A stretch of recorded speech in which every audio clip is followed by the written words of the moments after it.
Okay, so to start with, I'm just gonna ask you guys to do a small introduction. So where are you from? Like, what's your name? What is your major? How long have you been at this university? And yeah, yeah, you Okay. go ahead. Okay. You can like right here. Right here. Okay. Yeah, yeah, yeah. And my name is Chloe, and I'm from Rizhao, a coastal city in Shandong province. And Qingdao. yeah, Yeah. and my major is English. Okay. Okay. Okay. Um, my name is Polly, and I am from Pyongyang, the capital city of North Korea. Oh. Yeah, and I have been in China for like 7 years. Yeah, Okay. and I also have studied English for like 2 years. Yeah, I studied in an international school, and I am a freshman actually. This is my first year to come this university. Yeah. Oh, Yeah. okay. So where were you before? I used to be in an international high school in Beijing. Yeah. Okay, okay. So you just started at university. Yeah. You were in high school before. Both. Okay, cool. So, how long have you guys learned English for?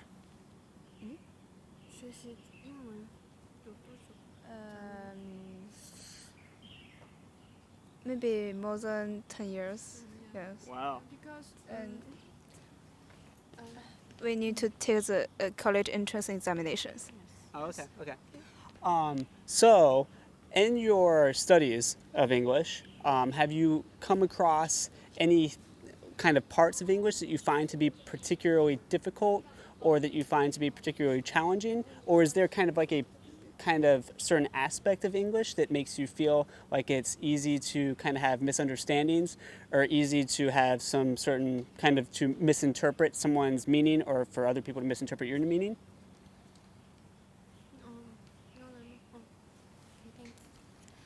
I think maybe the hardest part for me is maybe the pronunciation, and because I came to China when I was still a child, and I'm quite get used with the Chinese pronunciation, and after that I had to start the English start to study English, and like R and L, yeah, these two kinds of pronunciation is quite hard for me. Yeah. As for me, the most difficult part maybe is the spoken English. In our high school, we seldom have the chance to communicate with others in English. Yeah. Okay, so for both of you, a lot of the times, at least beforehand, it's been kind of book learning or learning in the classroom. You don't have a lot of opportunity to kind of interact or get into contact with native speakers, I guess. So as for another question, are there any kind of Chinese people or other kind of foreigners that you think they have like really good English and they're kind of like your role model or they're kind of someone you aspire to kind of they're at a level of English that you kind of aspire to achieve? Actually, there was an I don't know how to say that word. A girl who is my classmates. She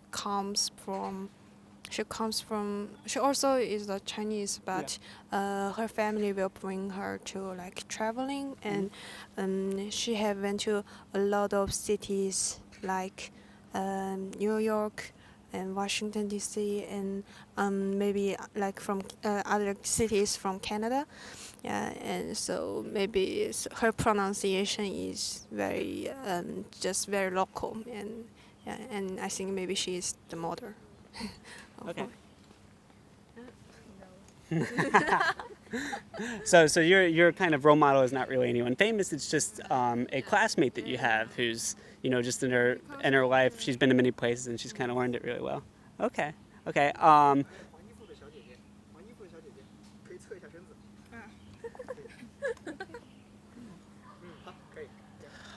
Okay. So for another question that's kind of off topic, the national holiday is coming up very soon, October 1st. Yeah. Right?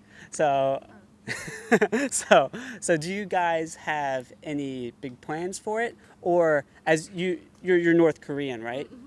For you being Chinese, is there any, because it's the 70th anniversary of the creation of the People's Republic of China, right?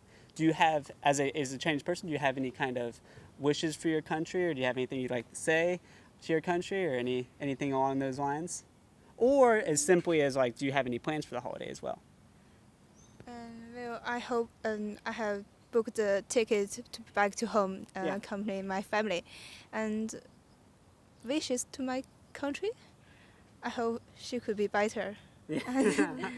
And what else? Better is okay. And you? About me. What plans do you have for the national holiday? Okay. I found I found a job just like teacher assistant. Yeah, because after I came here and I found that the students from BFSU, even they are not from the English college, they are very very very good at English. So Yeah. and I feel that I need to more be more I need to study harder, so I found a job like teacher assistant, and I want to improve my English by teaching others, by helping others. Yeah. Cool. That's a great way to kind of go about learning it, to learn through teaching it yourself, can kind of deepen your own understanding of the language. So as a last question, if I were to tell you guys there is an app that you can use, it's for learning English, but it's kind of different from other English learning apps. It's you actually learn by watching videos.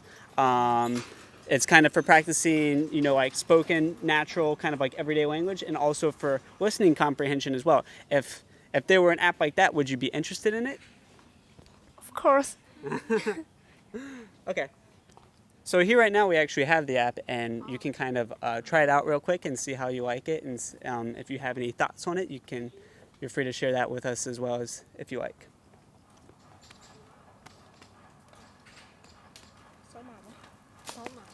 不用不用，你就在他自己手机对，上玩。就是在我这个手机上，你可以看一下啊，这是英语版的抖音啊。然后呢，第一遍没字幕，第二遍有字幕。你如果滑的话啊，那么字幕的话呢，它点击是可以出那个词。然后，如果你觉得这个词你好像没怎么看懂，那么点这收藏，这个点这里的话呢，就是所有跟这个词有关的一些视频都会出来。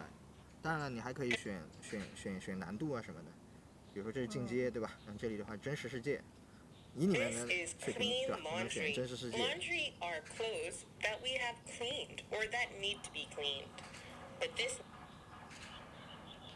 It's 5:30. That means it's time for dinner. I'm very hungry and I'm really excited because we're going to try a new restaurant. It's gonna be great. It's 5:30. That means it's time.